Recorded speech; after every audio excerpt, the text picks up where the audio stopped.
A Rita levou meu sorriso, no sorriso dela, meu assunto.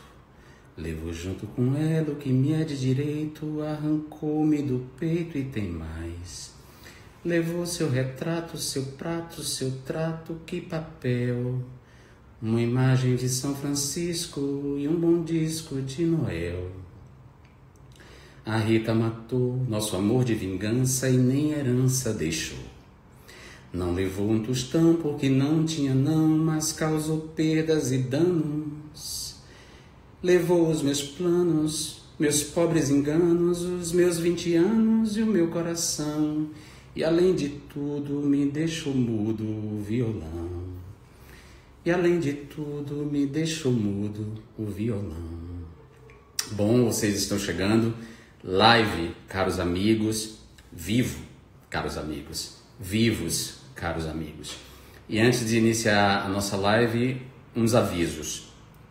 Todas as lives, caros amigos, estão disponíveis no meu canal no YouTube. Então vocês podem ir lá. Quem não viu as lives anteriores, podem ver lá no canal do YouTube. É só botar meu nome. Vocês vão encontrar canal 5005 ou João Willis. E é só curtir lá e ver. E mais tarde, daqui para frente, a gente vai produzir um material, um conteúdo exclusivo para o canal do YouTube. Então, estejam aí preparados para isso.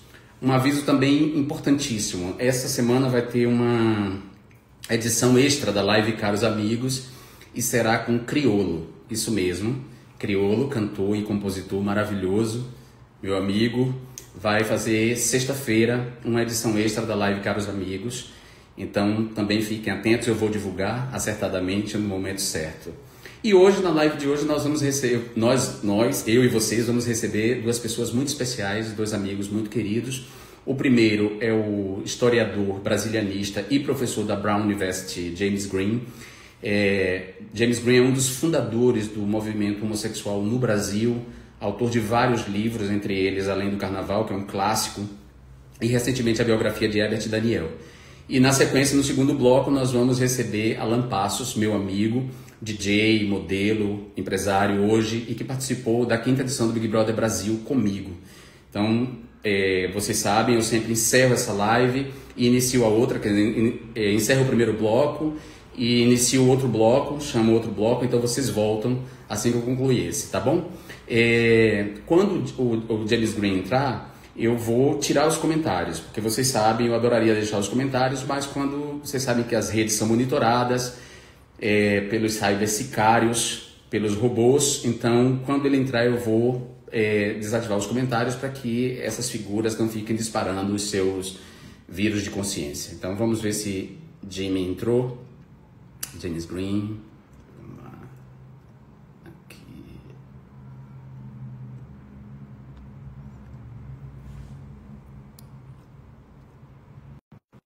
Vamos chamá-lo. Estou aguardando aí a entrada de James Green. Oi, Jimmy. Tudo bem? Querido, seja bem-vindo. Obrigado. Um prazer de estar com você. Um prazer ter você aqui. Você sabe que eu abri a live cantando a Rita. Eu vi, estava ouvindo. Eu sei que você tem uma história especial com essa música e eu acho muito interessante porque essa história é muito significativa de como um contexto pode produzir um outro significado para a música. E eu queria que você começasse essa live explicando isso, como foi essa música, a Rita, de Chico Buarque. Exatamente. Então, quando morei em Berkeley, antes de viajar para o Brasil a primeira vez, não falava português, eu tinha uma amiga que fez uma fita de música da MPB para mim antes dela viajar para o Brasil. E tinha muitas músicas de Chico, de Caetano, de, sei lá, Novos Baianos. Eu não sabia português, sabia espanhol, então eu ouvi essa música. E com essa música da Rita, eu tinha inventado uma história de que a Rita era uma namorada do Chico, que eu já estava apaixonada pelo Chico, e que ela foi embora e levou com ela uma imagem de São Francisco, que eu entendia, do meu português, que era um cartão postal da cidade de São Francisco, uma imagem de São Francisco. Imaginava ponte de Golden Gate, alguma coisa da cidade. E um bom disco de Noel, que imaginava que era uma música de Natal, porque Papai Noel, então... Eu achava muito estranho essa coisa do disco de Noel, mas enfim. E um dia a gente estava em El Salvador, viajando, voltando para o Brasil, ela voltando, eu acompanhando ela, e eu estava cantando a música, e eu não entendi muito bem porque música de Natal. E ela explicou, não, você não entende nada da cultura brasileira. Então me explicou sobre Noel Rosa, e enfim. Não, mas foi uma música muito especial para mim, que ela esclareceu, e essa foi toda a minha experiência no Brasil, era descobrir coisas mágicas, novas, maravilhosas, que nem você, uma pessoa que descobri que é uma pessoa mágica e maravilhosa, e se me apaixonando pelo país, pela cultura, por tudo, né? Então, eu represento isso.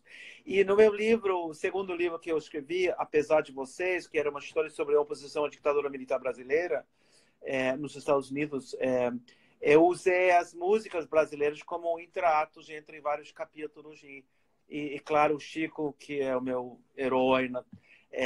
Muitas músicas deles foram incluídas nesse livro. Jimmy, ontem eu vou te chamar de Jimmy, porque é meu nome no Brasil. Nós temos intimidade para isso, não vou chamar você de James Green, vou chamar você de Jimmy. Ontem nós fomos surpreendidos com o fato de que o presidente da República do Brasil publicou em suas mídias sociais mais uma mentira, né? Dessa vez, uma mentira associando a esquerda à prática da pedofilia. Isso não é... Essa tentativa da extrema-direita de associar a esquerda com a pedofilia, de associar o movimento LGBT com a pedofilia, não é novo, né? Eu queria que você falasse um pouco disso, assim, nas suas pesquisas históricas. Não, então, tem dois elementos, mas um elemento mais recente que eu acho que é importante de lembrar para as pessoas. Durante a campanha de Hillary Clinton em 2016, a direita americana inventou toda uma história que ela estava envolvida com uma pizzaria em Washington, onde o dono estava um círculo de pedófilos que estava usando esse lugar para aliciar. Ela estava envolvida. Isso circulou, como nem as acusações contra vocês circulou no Brasil, e milhares de pessoas já acreditavam nisso. Então, para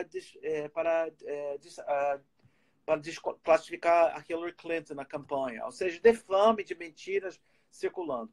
Agora, a questão de pedofilia é uma noção de a própria palavra pederasta era uma expressão já do século XIX para o século XX sobre os homossexuais, como uma noção que eram pessoas, senhores velhos que estavam excitados com jovens e ia para os parques e para as escolas para aliciar essas pessoas, que é mentira, é totalmente... na verdade, nos Estados Unidos, a grande maioria, 90% dos pedófilos são heterossexuais. E de vez em quando tem um outro homossexual que tem essa fixação, especialmente padres da Igreja Católica, que eu acho que por uma explicação complicada, que eles estão mais ou menos fixados na repressão que eles sofreram com jovens, fixaram nessa idade, quando eles começaram a reprimir sua sexualidade, e fica assim querendo reviver esses tesões ou desejos da sua infância ou da sua juventude. Mas, enfim, é uma maneira de que, para realmente marginalizar, como eles fizeram com você. E entra no imaginário de que o homossexual é uma pessoa depravada, que não tem controle sobre sua sexualidade, uma pessoa que é capaz de fazer qualquer coisa, uma pessoa frágil, emocionalmente e psicologicamente. Então, faz parte da cultura da homofobia embutida na sociedade brasileira. Embutida na sociedade em geral, eu diria, né? Porque não é só a sociedade brasileira, como você disse, isso também, de alguma maneira, foi utilizado durante o processo eleitoral nos Estados Unidos. Me parece claro. Me parece que a extrema-direita e os fascistas, né? Toda vez que o fascismo triunfou, toda vez que a extrema-direita ascendeu no Brasil, ascendeu no mundo, buscou essa associação entre a comunidade LGBT e a agressão sexual, né? E que é uma forma de desqualificar, de nos desqualificar e de nos transformar em inimigo público para o restante da sociedade. É uma noção que nós estamos depravados no sentido que nós não conseguimos controlar nossas emoções, nossos desejos. Então, a gente se apaixona por heterossexuais de uma maneira descontrolada, ou nós estamos muito exagerados no nosso comportamento, muito efeminado, exagerado, ou que nós temos um desejo para as crianças, infantes. Mas isso também é para mexer com os preconceitos gerais da sociedade e desclassificar os gays, como eles fizeram com você. E outro problema, como os brasileiros da direita estão copiando tudo que Trump está fazendo, essas táticas que eles utilizaram aqui estão sendo copiadas no Brasil. Essa acusação ela foi principalmente contra mim, claro, foi uma maneira de me desqualificar, mas ela também se estendeu a Fernando Haddad. Na época das eleições de 2018, houve uma fake news dizendo que Fernando Haddad havia escrito um livro em que defendia a pedofilia e recentemente foi utilizada contra Felipe Neto. Felipe Neto, que por sinal hoje está na capa do New York Times, com um vídeo muito corajoso denunciando o Bolsonaro internacionalmente, denunciando o Bolsonaro principalmente para os Estados Unidos, né? Mostrando que ele não tem competência para gerir a pandemia de Covid, né? Eu queria que você estabelecesse se há um paralelo entre o comportamento de Bolsonaro e o comportamento de Trump agora durante a pandemia da Covid-19. Não, isso é uma cópia mal feita, é uma antropofagia mal feita do Bolsonaro sobre o que tudo errado que Trump está fazendo. João, quando o Bolsonaro foi eleito, eu falava que o Bolsonaro era o Trump dos trópicos e 10 vezes pior. Mas hoje em dia, não sei se é 10 vezes, porque Trump é tão ruim, tudo que ele está fazendo agora, o genocídio que está sendo cometido por Bolsonaro no Brasil contra os afrodescendentes, as pessoas carentes, as pessoas pobres, o povo indígena, está sendo feito aqui também, mas não para esse massacre, esse genocídio aqui. Ou seja, eles abriram o país quando não tinha que ter aberto o país. Estados como Flórida está com uma contaminação enorme, muito pior em vários sentidos de Nova York, porque nós temos muito mais conhecimento agora da realidade. Ou em Texas. E, ironicamente, são os países que historicamente apoiavam Trump nas últimas eleições, onde agora acredito que ele vai ter muita dificuldade de ser eleito nesses estados.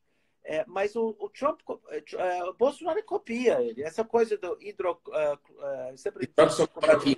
é absurdo que ainda estão promovendo isso e o ministro de Saúde está ainda promovendo.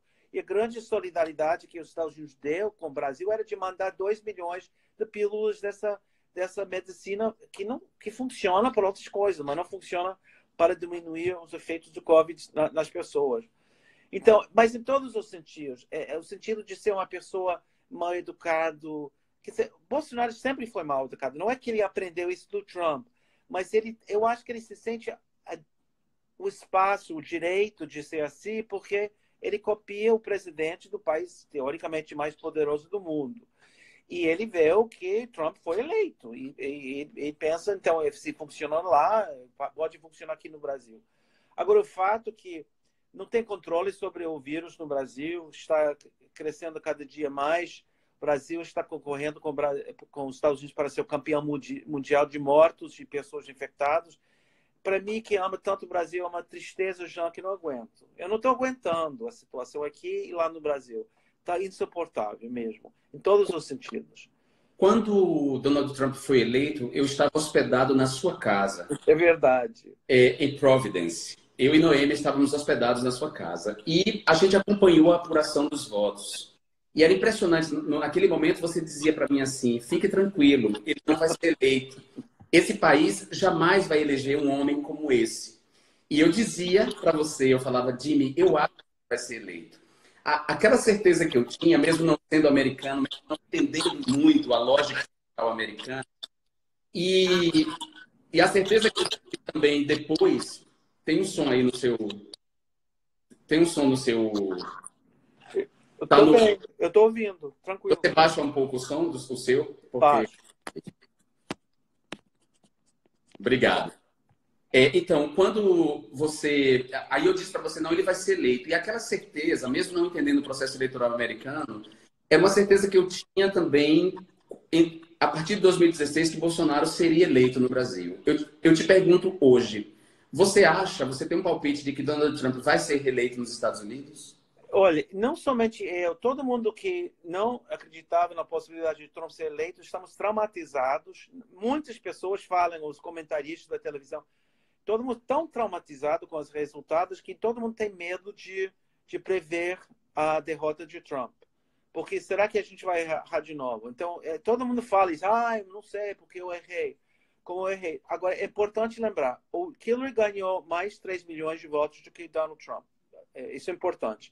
E para o sistema eleitoral americano, que você sabe que é arcaico, do século XVIII, na verdade, e era desenhado para favorecer vários estados, entre os primeiros 13 estados que havia, os estados menores, é um sistema maluco, onde em 3 estados, se 70 mil pessoas tivessem votado diferentemente nesses 3 estados, a Hillary teria ganho nos votos no colégio eleitoral. Mas, enfim, ela foi derrotada e ele foi eleito. Mas eu acho que a situação é muito difícil que ele seja reeleito. É claro que falta 3 meses, pode acontecer muita coisa, vai ter com certeza uma surpresa em outubro que ele vai inventar de qualquer coisa para mobilizar a sua base.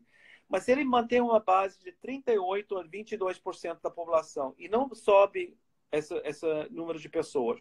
Segundo, 63 ou 65 pessoas pensam que a maneira que ele está trabalhando com o vírus é um desastre e só 33% apoiam ele. E 3, as pessoas, as bases eleitoral dele eram brancos, masculinos e pessoas em cima de 65 anos. E quem está sendo morto são pessoas idosos que estão sofrendo. E eu acho que eles estão percebendo que foi uma falta de uma política do governo. Exemplo, ele está dizendo desde o começo que se você quiser um teste, você consegue. E agora sabemos, se você consegue um teste, leva 1 semana, 10 dias de saber os resultados. Então, não é uma coisa abstrata para as pessoas, é uma coisa real. As pessoas estão percebendo que essa cara matou minha vovó, porque ele não fez tudo que ele tinha que fazer. Então, o fato que ele tentou organizar os últimos 2 comícios deles e foram cancelados, porque as pessoas não queriam ir e ele tinha vergonha, ou tinha medo de ter vergonha de ter um comício pequeno, é uma indicação de falta de apoio que ele está recebendo. Mas quem sabe, eu tenho medo de prever de novo e errar de novo, porque eu me lembro, eu acho que eu entrei em uma depressão total quando esses resultados saíram definitivamente às 2:30 da tarde. E o outro dia nós levantamos todo mundo como se fosse um pesadelo que tinha baixado em todo o país. E é um pesadelo que nós estamos sofrendo 3 anos e meio. Mas eu quero ser otimista com isso e mandar uma energia boa e mobilizar as pessoas para votar contra ele e detonar essa situação. Porque, Jean, Biden vencendo nos Estados Unidos é uma derrota para Bolsonaro e vai começar o processo da derrota de Bolsonaro no Brasil, acredito eu. Eu acredito também. A eleição de Donald Trump foi um pesadelo não só para vocês, americanos, estadunidenses. Foi um pesadelo para todos nós do mundo inteiro. Claro, né? Claro. Depois da eleição dele, vieram outros estúpidos de extrema-direita, entre eles Bolsonaro. Né? Dini, você criou uma rede de defesa da democracia no Brasil. Uma rede de defesa, uma rede americana, uma rede estadunidense de defesa da democracia no Brasil. Exatamente. Eu queria que você me dissesse por que motivo você criou. Eu sei que você ama o Brasil, você tem um compromisso com a democracia em qualquer lugar, mas eu queria que você dissesse isso. Por que você criou essa rede? Qual o objetivo dessa rede? Qual o trabalho que ela faz? E quais foram os ganhos que ela já fez até agora? Bom, Jean, essa não é a primeira vez que norte-americanos organizaram resistência à ditadura militar brasileira, por exemplo, durante o período de 64 a 85. E o meu segundo livro conta essa história. Então, eu já tinha uma experiência de solidariedade com o Brasil anterior. Quando Lula foi eleito, nós estabelecemos nacional. Caso houve uma intervenção americana no Brasil, que não houve. Então, já estava preparado desde o primeiro turno das eleições, quando ficava evidente que o Bolsonaro ia ser eleito, a necessidade de organização de solidariedade. Então, fundamos no 1º de dezembro de 18, na Faculdade de Direito da Universidade de Colômbia, essa rede nacional, a rede norte-americana pela democracia no Brasil. É composto de 2 segmentos da sociedade americana. Mais ou menos tem 1.000 pessoas que estudam no Brasil nas várias universidades, seja professores de história, de letras, de sociologia, de antropologia, de cultura, são espalhados em todos os estados. Então, eles fazem parte, porque 90% dessas pessoas são progressistas contra o Bolsonaro e têm apoiado todas as nossas campanhas em defesa da democracia no Brasil. E outro elemento que são um segmento dos brasileiros nos Estados Unidos. Tem mais de 1 milhão de brasileiros. Infelizmente, a maioria apoiam o Bolsonaro, mas é uma minoria muito ativa que estão nos Estados Unidos e mobilizados contra o governo do Brasil e muito ligado ao Brasil e muito preocupado. Então, com esses dois componentes de pessoas e alguns aliados norte-americanos que acompanham a situação no Brasil, fundamos a rede. A primeira grande atividade foi de organizar mais do que 50 atos públicos no aniversário do assassinato de Maria de Franco em todo o país, que você pensa bem, é significativo isso, de 50 atos públicos em todos os Estados Unidos, em solidariedade com ela e com a situação no Brasil.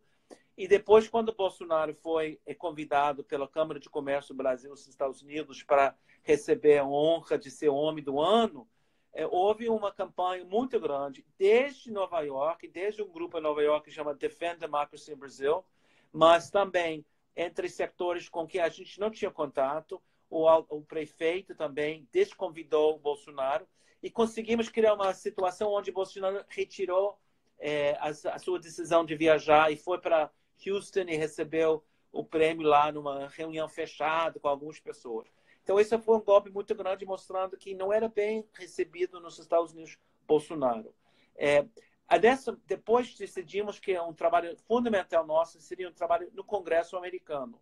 E nesse sentido, levantamos recursos para contratar uma pessoa que faz o nosso trabalho no Congresso americano e temos tido muitos resultados. O último resultado, que é um produto de nossa aliança com outros sectores, outros ONGs, outros grupos que estão defendendo o meio ambiente brasileiro ou o povo indígena, é de conseguir que o Comitê Orçamentário da Câmara de Deputados mande uma carta dizendo que, dado as violações de direitos humanos no Brasil, não é possível de assinar um contrato de livre comércio entre o Brasil e os Estados Unidos. E eu soube hoje que as pessoas, a maioria das comitês são democratas, basicamente disseram que esse acordo não vai acontecer.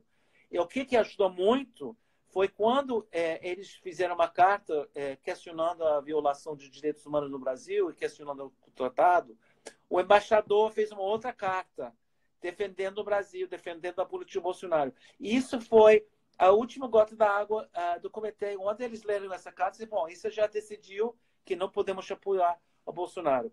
Então, estamos com várias iniciativas no Congresso, estamos tentando mobilizar as pessoas em cada estado, em cada cidade, de falar com seu membro do Congresso sobre a situação no Brasil e ganhar uma força grande e ampla no Congresso americano. Que você sabe como esse deputado, com essa importância desse diálogo com o povo em termos de decisões políticas no Congresso. Você mesmo me levou para... Acho que eu visitei uns 10 parlamentares aí. Foi. Fruto já do trabalho dessa rede de defesa da democracia. Você levou a mim, você me levou em 2016, depois do impeachment de Dilma Rousseff, e depois, quando eu já estava no exílio, você me levou para visitar os congressistas e falar da democracia no Brasil. E você também levou a própria Dilma depois. Foi. Para os Estados Unidos. Inclusive, foi daí que surgiu o boato de que você namorava com a Dilma. Né? Bem difícil, porque eu sou um viado muito assumidíssimo e estou casado com um homem, então... Acho que não. Mas eu amo as mulheres, não tenho nada contra mulher, mas não namoro mulheres. Eu sei. Ô, Jimmy, por falar nisso, a Dilma era amiga do Herbert Daniel. Foi. Que virou objeto de uma biografia, né? Que você escreveu e publicou uma biografia sobre esse cara que, se não fosse o seu trabalho de resgate, teria sido apagado da história. E eu te pergunto, você acha que eu queria que você falasse um pouco dele, do Herbert Daniel, de maneira muito resumida, claro, porque você não vai aqui contar toda a biografia dele. A biografia chama-se Revolucionário e Gay, a Extraordinária Vida de Herbert Daniel, de James Green. Eu escrevi o prefácio a convite dele, é um livro maravilhoso. Resgata umas páginas infelizes da história do Brasil, mas, sobretudo, resgata a figura de Herbert Daniel, que estaria apagada. Aí eu queria que você falasse um pouco dele e que você me respondesse se o apagamento tem a ver com a homofobia. Se a homofobia tende a apagar os gays da história. São vários elementos. Primeiro, eu te convidei porque realmente considero você um dos herdeiros dele politicamente. Porque o Daniel, quando ele voltou do exílio, Ele foi candidato em 86 para deputado estadual no Rio de Janeiro e fez uma campanha especial, muito original. A campanha dele falava sobre qualquer amor vale a pena. Ele falava sobre a homossexualidade de uma maneira inédita no Brasil. E foi uma campanha importante, apesar do fato que ele perdeu as eleições. Depois ele virou ativista em defesa das pessoas vivendo com HIV e AIDS. E eu vejo você como a primeira pessoa no Congresso que realmente levantou a pauta, a plataforma, as ideias que ele levantava. Inclusive que, como você faz parte da esquerda, mas você não faz parte de uma esquerda sectária. Ele também ele se operava dentro da esquerda brasileira, mas ele não era uma pessoa sectária. E ele levantava questões novas sobre a questão do meio ambiente, questão de discriminação das mulheres, direito ao aborto, uma série de questões que você também levanta que são fundamentais. Então, por isso, eu acho que você era a pessoa mais apropriada a fazer o prefácio. Estou muito agradecido. Mas quem é ele, resumidamente? Ele foi um mineiro, entrou na faculdade de medicina, conheceu pessoas, entre eles Dilma Rousseff, que estava já numa organização estudantil revolucionária. Esse grupo optou pela luta armada. Ele participou num assalto de banco em 68, começo de 69. A organização teve problemas, foram presos muitos companheiros. Ele fugiu para o Rio e no Rio ele participou em várias atividades, em outro momento, treinamento guerrilheiro, e eventualmente foi parte da direção da organização dele, que era a Vanguarda Popular Revolucionária, que sequestrou o embaixador alemão e suíço pela libertação de 110 presos políticos em troca para a libertação dos embaixadores. Depois a organização dele foi desmantelada pela repressão. Ele ficou escondido no Brasil, onde ele conheceu um cara que ajudou ele, que acabou eventualmente sendo seu companheiro. Em 74 ele sai do país, vai para a Europa, e na Europa ele vai repensando a maneira que a esquerda tratava da homossexualidade. Porque quando ele entrou na organização revolucionária, ele sentia que não era mais possível de ser homossexual, que era incompatível com as ideias da esquerda naquele momento. E já no exílio, ele questiona esses posicionamentos e cobra de uma posição mais correta da esquerda e faz parte de um debate a qual eu também participava no Brasil nos anos 70 com a esquerda, para eles reavaliar ideias atrasadas do século XIX, religiosas, que eles emprestaram da Igreja Católica, e ter uma nova visão sobre a homossexualidade, que está, de fato, acontecendo na esquerda. O fato que você foi eleito 3 vezes como deputado é indicação pelo um partido da esquerda, é uma indicação dessa mudança. O fato que a direita disse que quem defende os homossexuais é a esquerda, quer ou querer, a esquerda tem que defender porque não tem opção, porque já estamos como associado com o movimento LGBT. Então, por que ele foi esquecido? Por vários motivos. Um motivo realmente é a homofobia dos setores da esquerda que não sabia enquadrar ele. Ele era muito querido entre as pessoas que conheciam ele. Mas também houve um esquecimento, e quem ganhou, quem venceu essa luta de memórias dentro da esquerda eram as pessoas como Fernando Gabeira ou Alfredo Serkis, que faleceu essa semana, que fizeram biografias muito heróicos, como se fossem bang-bangs da esquerda. Pessoas que eram críticos, mas contavam histórias heróicas sobre o sequestro americano, no caso do Gabeira, o sequestro do alemão e suíço, no caso do Serkis, porque ele participou no sequestro também. E Daniel, quando ele escreveu suas memórias, em 82, ele questionava a esquerda. Ele questionava essa tática, questionava a maneira que a esquerda tinha feito a luta armada. Ele questionava a homossexualidade, o preconceito com a homossexualidade. Eu acho que a esquerda não sabia lidar com isso nos anos 80 e depois desse processo de esquecimento. Os livros deles foram esgotados, não foram republicados, ele foi esquecido. E eu queria realmente recuperá-lo, para que uma nova geração de jovens muito politizados, muito envolvidos no movimento contra o Bolsonaro, possa ter uma referência de uma pessoa de outra geração que soube combinar a sua militância política e a sua personalidade, o seu ser, a sua maneira de ser. E ele foi essa pessoa, uma pessoa muito inteligente, muito criativa, muito talentosa e que merecia. E quem me incentivou ao máximo foi a mãe dele. Porque quando eu entrevistei a mãe dele, ela me pediu fazer uma história sobre a vida dele, porque ele estava esquecido. Eu comecei a chorar quando ela falou isso. Então eu fiz isso e, felizmente, estamos já nesse processo de desenvolver um roteiro para um possível filme no futuro, se nós conseguirmos os recursos, que não vai ser fácil nesse momento. Mas eu acredito que a gente vai conseguir. Maravilha. Eu que parabenizo você ter resgatado a figura dele, porque, além de tudo, o Herbert Daniel reformulou o discurso público sobre a epidemia de HIV e AIDS. Herbert Daniel, quem primeiro falou em solidariedade. No momento em que não tinha remédio, não tinha coquetel antirretroviral, foi ele que trouxe esse discurso de que as pessoas com HIV deveriam ser tratadas com solidariedade. Então, para além da importância que ele teve no enfrentamento à ditadura militar, a todo o horror que a ditadura praticava, e aí é importante dizer que tanto o assalto que ele participou foi um assalto para financiar a organização e o sequestro de que ele participou foi para libertar presos políticos que estavam sendo torturados. Então, para além dessa importância que ele teve no enfrentamento à ditadura militar, ele também teve essa importância fundamental para o discurso público em relação a... Você tem toda a razão, Jean. Inclusive que o discurso dele teve um impacto internacional.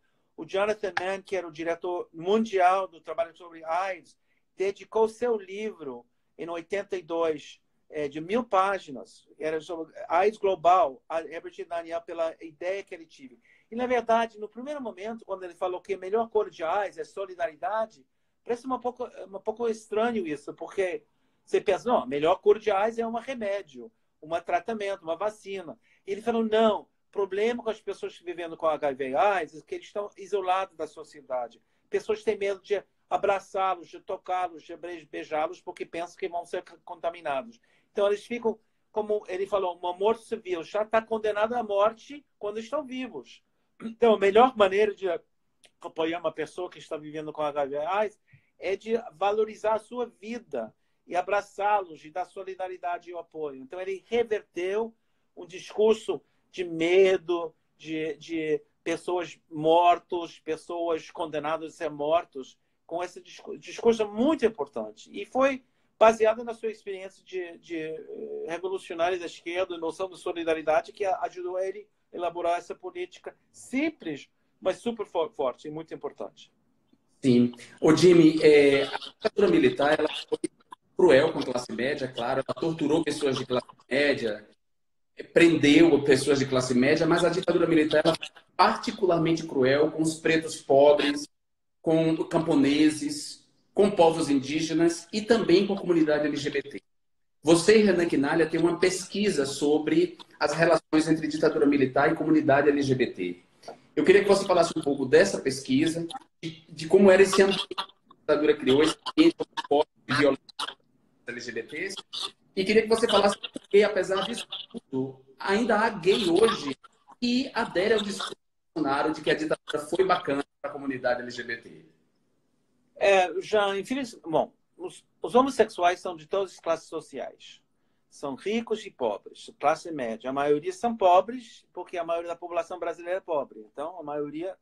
Mas essas pessoas, o que mais predomina na sua vida, a sua perspectiva, a sua classe social, o seu privilégio, as suas possibilidades. Então, eles descobrem que são homossexuais, tem uma maneira de dar um rancho com a família vai dar um apartamento, mandá-lo para Paris, para Nova York, para eles não ficam se criando problemas na família. E eles criam e mantêm a identidade e a ideologia da sua classe social. Então, isso existe. Não é que necessariamente você sendo gay e discriminado, você vai ter uma consciência de criticar a sociedade ao contrário, Clodovil é um excelente exemplo. Você menciona que ele foi um gay eleito antes de você, mas não era um gay politizado, ele não apoiava o movimento, ele estava contra o movimento. Então, tudo bem, estava no Congresso, como outros gays não assumidos, mas ele não fazia nada para defender os homossexuais, as lésbicas, as trans no Congresso. Agora, durante a ditadura, como você falou muito bem, antes da ditadura, que tem 520 anos de Casa Grande e Senzala, do tratamento do povo indígena, do massacre do povo indígena, tratamento do povo afrodescendente, os escravizados que vieram da África. Então, esse tratamento das classes pobres, discriminados, reprimidos, é uma tradição de 520 anos. Então, ele passou, durante o Estado Novo do Getúlio Vargas, a tortura contra os comunistas e também contra os presos políticos, presos comuns, e passa em todas as etapas políticas da sociedade brasileira. Mas, durante a ditadura militar, houve uma contradição muito interessante. Os anos 60 e 70 representavam uma boom cultural, uma expansão de tolerância, a possibilidade das pessoas repensar gênero e comportamento. E isso aconteceu no Brasil. E justamente durante uma expansão da economia entre 68 e 73, o que eles chamam de milagre econômico brasileiro. Então, contraditoriamente, que tinha mais repressão, a oposição à ditadura militar, houve uma expansão econômico-social das camadas das classes médias, que servia para um mercado, para um boom no espaço gay e lésbico, ou seja, tinha mais possibilidade de abrir boates com público que tinha dinheiro de pagar a entrada do boate. E aconteceu isso no Rio, São Paulo e outras capitais dos estados. Então, houve maior visibilidade, e essa visibilidade provocou uma reação das setores conservadores da sociedade brasileira. E o melhor exemplo foi o delegado Wilson Riquetti, em 80, resolveu limpar o centro da cidade de São Paulo, prendendo mais que 1.500 pessoas. A grande maioria era travestis, gays, lésbicas e pessoas que andavam pelo centro da cidade. E, em reação, o movimento, com apenas 2 anos, organizou um ato público frente do Teatro Municipal, uma passeata no centro da cidade contra a repressão policial, que, na verdade, é o primeiro ato político público do movimento LGBT no Brasil, contra essa repressão policial, que sempre existia contra os gays, nos anos 40, 50, 60, até no começo do século XX, no Lago de Rocio, na Praça de Tiradentes, no Rio de Janeiro.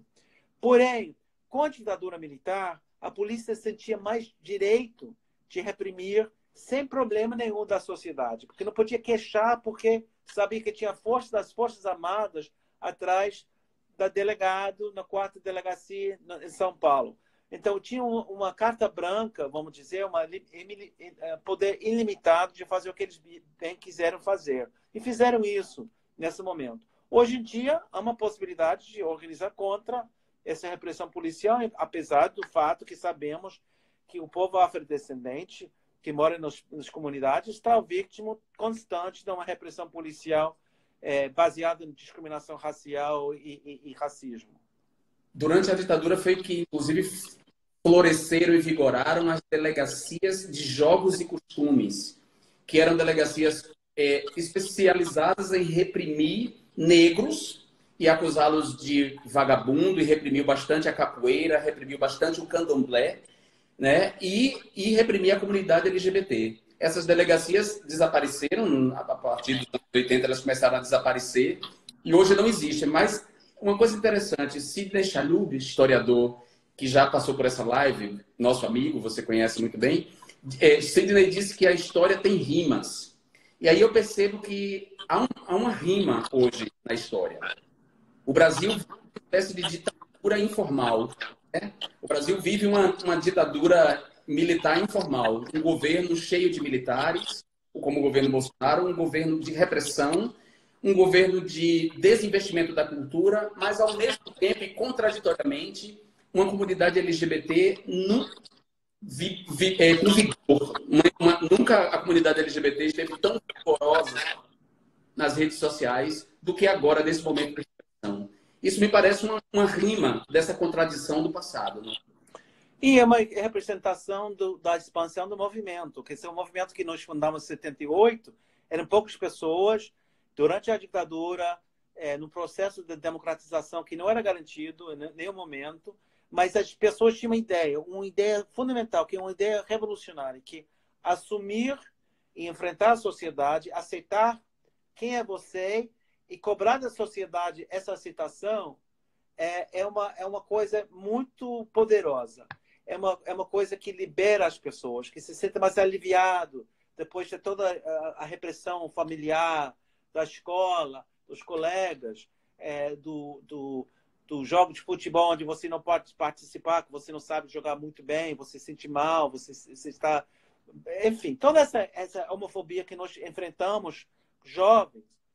E essa ideia do movimento é muito poderosa porque dá uma força enorme. E a parada anual, mesmo que tenha um lado muito festivo que não é politizado, é uma afirmação fundamental e um enfrentamento com a homofobia da sociedade. E nós conseguimos crescer, estamos cada vez mais grandes e o Bolsonaro nos ajuda a crescer, no sentido que ele faz acusações idiotas que reforçam a nossa necessidade de nos afirmar na sociedade. Nós vamos vencer, Jean, porque essas ideias da secretária de Direitos Humanos e dos outros ministros e tal, são ideias do século medieval, séculos XVI, XVII, XVIII, são ultrapassados. Estamos em outro momento mundial. E o Brasil está querendo voltar para o passado que não existe mais. E não vai conseguir. Porque, né, entre outras coisas, toda a família brasileira tem, na nova geração, uma lésbica, um gay, um travesti. Em todas as... Aliás, os melhores produtores de homossexuais são heterossexuais. Porque nossos pais... Não é? Sempre. Sempre. Então, é como... Não dá para eliminar. Nós vamos crescer cada vez mais. E no passado, as pessoas se limitavam escondendo, fazendo pacto de silêncio. Hoje em dia, não. As pessoas assumem com 10, 15, 16, 17 anos. Então, outra mentalidade. As pessoas jovens cobrem essa batalha, jovem com a família. Às vezes, a família expulsa, às vezes...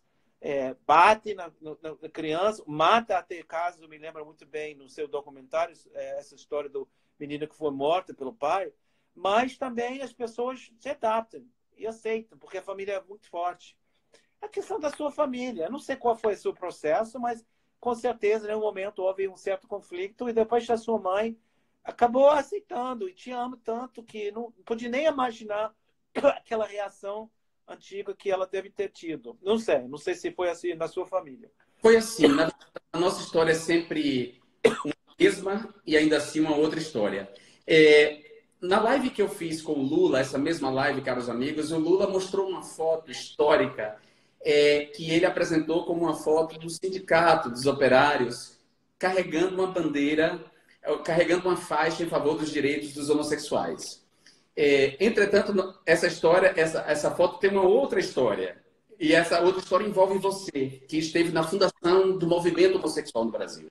Eu queria que você contasse um pouco a história dessa foto que o Lula apresentou. Não, é maravilhosa, porque isso é quase um sonho de eu poder fazer alguma coisa histórica e transformar a história do país mesmo.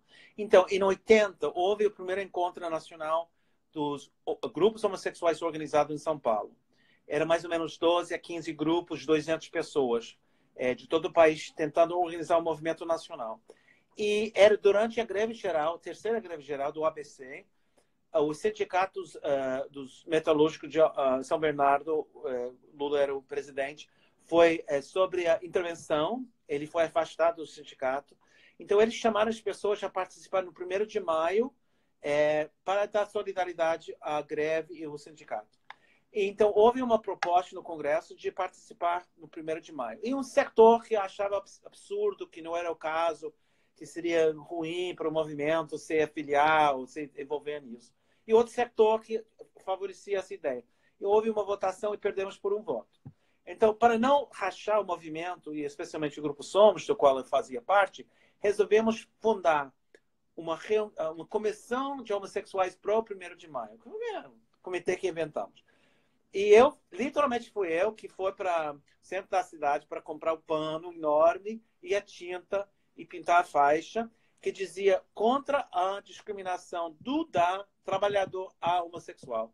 E quando eu fiz a faixa, as pessoas, gringo, você não entende, no português não precisa dizer do da. Do é para todo mundo. Então, eu falei, eu sei, mas a gente tem que enfatizar as mulheres nessa história. E se é do homossexual, vai ser homem.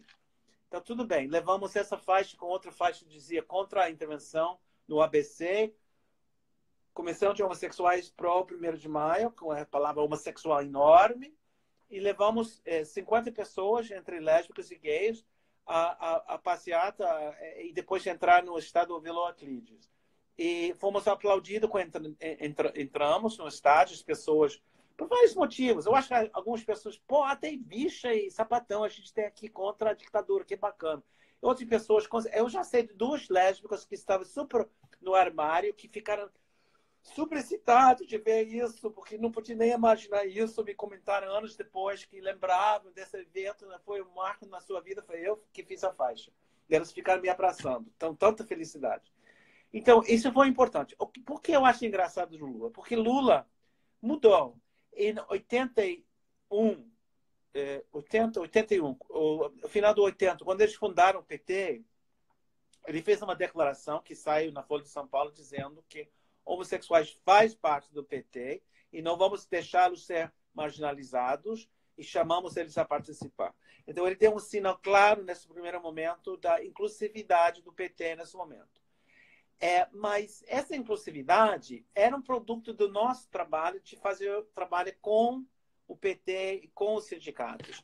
E ao longo dos anos, o PT teve uma história complicada de idas e voltas, de acertos e erros ao longo do tempo. Mas eu acompanho esse processo, eu vejo as transformações, eu vejo a transformação na consciência de Lula em outras pessoas. Você também sente isso. E é uma mudança. Como houve uma mudança com meus pais, e com a sociedade. As pessoas não nascem esclarecidas sobre socialismo, sobre justiça social. É uma construção social. Então, o que é lindo é que Lula, hoje em dia, ele pensa, ou ele não sei, eu acho que ele pensa que foi o sindicato dele que levou essa bandeira. Como eu estava dizendo, Jean, olha, nós tivemos essa bandeira nossa 40 anos atrás, apoiando vocês. É uma maneira de dizer que já apoiamos vocês. Amamos vocês, o seu trabalho. Então, é muito bonito isso. Embora que é uma leitura do passado que eu acho que é um pouco equivocada, mas com muito carinho vejo esse comentário dele. Eu concordo contigo. Já estamos indo para o final da nossa live. Eu quero comentar uma outra foto. Você e João Silvério Trevisan escreveram os 2 principais livros para se entender a homossexualidade no Brasil e para entender todo o movimento. O João Silvério Trevisan é autor de Devassos no Paraíso e você é autor desse livro, A Lei do Carnaval, maravilhoso. E eu queria que você contasse um pouco a história dessa foto, dessa edição desse livro, que é uma edição nova, especial e revista. Então, um grupo de viados, nos anos 20, pulando o carnaval no Rio de Janeiro. E o que você encontra que é maravilhoso? Há uma tradição de homens vestidos de mulheres no carnaval. E se é hétero, eles fazem questão de deixar o bigode, a barba ou a perna, mostrando que eles têm pelos na perna, para mostrar que são macho brincando de mulher hoje. Tem outras pessoas que aproveitaram o carnaval, que foi realmente o único dias livres durante o ano, para se vestir de mulheres e mexer com gênero e se divertir muito. E se você acompanha a história de carnaval, e especialmente as fotos que foram registrando ao longo dos anos, tem muitas fotos das pessoas em blocos. Então, não é somente uma pessoa. Era grupos de pessoas, evidentemente, redes de amigos, que se juntaram para sair juntos no carnaval. E, infelizmente, a gente não tem essa história. Essas pessoas, poucas vezes, deixaram registros, deixaram cartas, testemunhos. Mas essas imagens nos informam muito sobre a sociabilidade, a resistência, a possibilidade de imaginar um Brasil diferente, pelo menos durante o carnaval. E é muito bonito.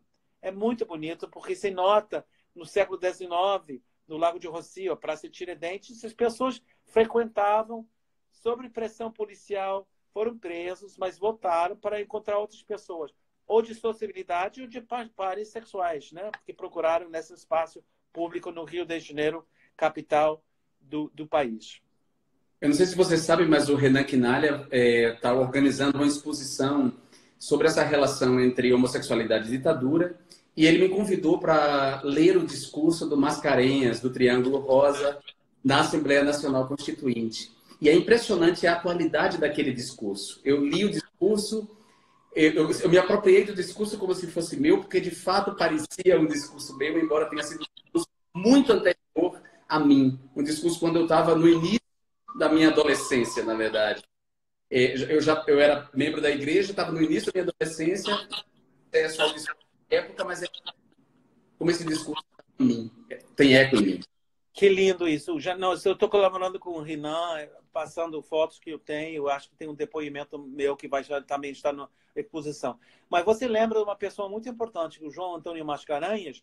Ele organizou uma campanha, junto com o Luiz Monte e outras pessoas que apoiaram. Foi ele que realmente encabeçou essa campanha. Era de modificar a Constituição para incluir a proibição de discriminação por orientação sexual. Inclusive, a discussão inicial era de que linguagem usamos. E houve um debate interno e eles tomaram a decisão de usar orientação sexual para englobar essa questão.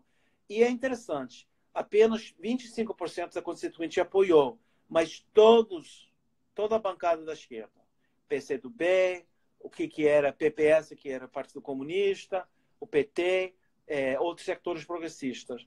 E o PMDB e outros setores dividindo, um setor muito conservador, e a direita, quase todos, com raras exceções, contra essa emenda da Constituição. E, infelizmente, como vocês sabem muito bem, os nossos melhores avanços têm sido não no Congresso, apesar de suas batalhas ser importantes e de outras pessoas, mas no Judiciário, onde nós conseguimos mudar uma consciência entre setores que tinham poder de modificar as leis ou decisões sobre as leis e expandir muito os direitos no Brasil e, inclusive, nos Estados Unidos, pelas decisões recentes do nosso STF. Então, eu acho que, João, eu estou muito honrado que estou aqui hoje, mas eu quero dizer para você, você é uma referência enorme para mim. Eu estou me emocionando agora, porque você é uma pessoa que vem de uma família humilde, eu sei a sua biografia, você é uma pessoa determinada com milhares de outros bichos que vão superar, que vão vencer, que vão para o capital, que vão melhorar a sua vida. E eu desejo ajudar a sua família depois com os seus sucessos. E você fez isso e você fez tudo possível no Congresso. Você foi ameaçado à morte e você resistiu e está resistindo fora.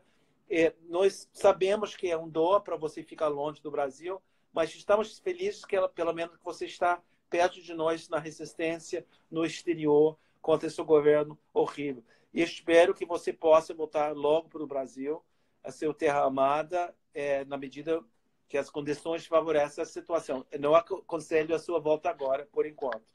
Mas eu quero te agradecer por tudo que você tem feito, que você merece muito esse agradecimento, não somente de mim, mas de todo mundo. Obrigado, meu amigo. Obrigado mesmo de coração. Obrigado por ter participado. Obrigado pelas palavras. Até a próxima. Até a gente se vê novamente. Tchau, tchau.